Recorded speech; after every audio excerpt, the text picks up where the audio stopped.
નમસ્કાર, તમે જોઈ રહ્યા છો ચક્રવાત ન્યૂઝ। ત્યારે મહત્વપૂર્ણ સમાચારો સાથે હું શિકિતા।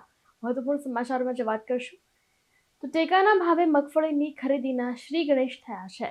થરાદ માર્કેટ યાર્ડમાં ટેકાના ભાવે મગફળીની ખરીદીનું ઉદ્ઘાટન કરાયું છે।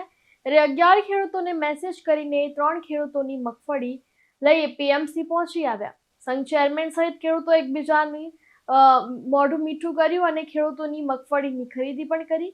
ખેડૂતોની મગફળીની ટેકાના ભાવે વેચાણ થતા ખેડૂતોમાં હાલ ખુશીનો માહોલ જોવા મળી રહ્યો છે।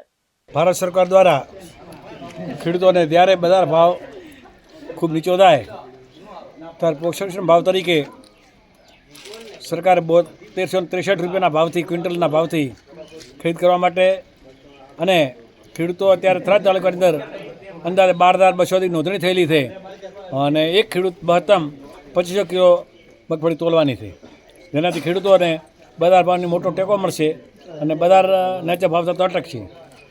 રાજસ્થાનથી મગફળી લઈને આવે છે એના વિશે શું કહેશો? રાજસ્થાનથી મગફળી લઈને આવવાની અફવાઓ છે, જે સરકારે ખરીદ કરવાની જે પદ્ધતિ અપનાવી છે એ પદ્ધતિની અંદર ચોક્કસ જે માપદંડો છે એ માપદંડોનું પાલન કરવામાં આવે તો કોઈ બોગસ ખેડૂત આમાં ઘૂસી શકે એવું મને લાગતું નથી। કરણસિંહ રાજપૂત સાથે ચક્રવાત ન્યૂઝ, થરાદ।